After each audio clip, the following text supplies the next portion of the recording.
Hello everyone, welcome back to my channel. आज हम start करेंगे पार्ट 14 के चैप्टर 2 से। प्रीवियस वीडियो में हमने चैप्टर 1 कवर किया था। चैप्टर 2 डील करता है पब्लिक सर्विस कमीशंस के साथ पीएससीज। आर्टिकल 315 से लेके 323 जो है डील करते हैं इसके साथ। तो फर्स्ट इज आर्टिकल 315 जो बताता है constitution of PSC. Basically composition establishment जो होती है पब्लिक सर्विस कमीशन की, यूनियन यानी कि सेंट्रल लेवल पे यूपीएससी कहा जाएगा उसे, union public service commission. State level पे उसे कहा जाएगा PSC simple public service commission. Article 316 बताता है appointment and term of office of members. जो भी मेंबर्स रिक्रूट किए जाएंगे पीएससी के अंदर, उनकी अपॉइंटमेंट प्रेसिडेंट ऑफ इंडिया करेंगे और उनका टर्म ऑफ ऑफिस रहेगा at the pleasure of president. President जब भी चाहें उन्हें उनके पद से हटा सकते हैं। थर्ड इज आर्टिकल 317, ये बताता है removal and suspension of members के बारे में। रिमूवल और सस्पेंशन ऑफ मेंबर्स जो है बाय प्रेसिडेंट होंगे। किस सिनेरियो में? अगर किसी तरीके का मिसबिहेवियर करते हैं members, but after an inquiry only. Article 380 बताता है पावर टू मेक रेगुलेशंस के बारे में।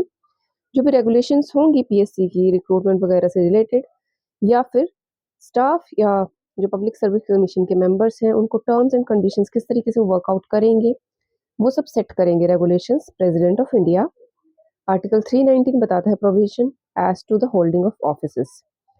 इसका मतलब ये है पोस्ट रिटायरमेंट रिस्ट्रिक्शंस क्या रहेंगी। जैसे कि कोई भी मेंबर है पीएससी का, वो रिटायर हो गया या फिर उसे किसी तरीके से उसके पद से हटा दिया गया, सीज कर दिया गया, तो उसके बाद वो कोई भी ऑफिस ऑफ प्रॉफिट होल्ड नहीं करेगा with in the territory of India. Article 320 next बताता है फंक्शंस ऑफ पीएससी के बारे में। फर्स्ट पॉइंट में कहता है कि जो भी with in the territory of India PSC के लिए एग्जाम्स होंगे फॉर द रिक्रूटमेंट, उनको कंडक्ट कराना पीएससी की जिम्मेदारी रहेगी। इसके अलावा ये स्टेट्स को असिस्ट करता है in framing and operating joint recruitment scheme, right. Third में ये मेथड्स के ऊपर एडवाइस देगा स्टेट्स को या फिर यूनियन को for the recruitment, promotion, transfer and disciplinary matters, जिन्हें भी रिक्रूट किया होगा मेंबर्स उनके लिए। Last is advice on claim for legal cost and pension award. जो भी पेंशन अवार्ड होंगे, लीगल कॉस्ट होगी, उसके ऊपर क्लेम्स के लिए एडवाइस करना। आर्टिकल 321 इज नेक्स्ट, ये बताता है पावर टू एक्सटेंड फंक्शन। किसी तरीके से पीएससी के अगर फंक्शंस को एक्सटेंड करना है जो हमने आर्टिकल 320 में पढ़े उसके अलावा, तो ये सब करेंगे parliament on union level and state legislature on state level. Article 322 is next, ये बताता है एक्सपेंसेस ऑफ पीएससी के बारे में। पीएससी के रिक्रूटमेंट के बाद जो मेंबर्स होंगे उनकी सैलरी, अलाउंसेस वगैरह सब जाएंगे from consolidated fund of India से।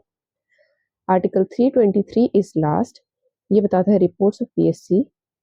पीएससी जो है एक एनुअल रिपोर्ट सबमिट करता है किसके पास? To the president of India, right. President of India will lay this report before Rajya Sabha and Lok Sabha, basically both the houses of the parliament. Plus इसके अलावा वो केसेस भी मेंशन किए जाएंगे, उनका मेमोरेंडम मेंशन किया जाएगा जहां पे एडवाइस जो है पीएससी की उसे एक्सेप्ट नहीं किया गया होगा। तो ये था chapter 2 of part 14 of Indian constitution. I hope आपको समझ आया होगा। अगर आपको समझ आया है तो चैनल को जरूर से सब्सक्राइब करें और उसे भी सब्सक्राइब कराएं, वीडियो को लाइक शेयर करें। इसके अलावा अगर आपको कोई भी डाउट है तो कमेंट सेक्शन में आप ज़रूर से बता सकते हैं मुझे। Thank you for watching, bye bye.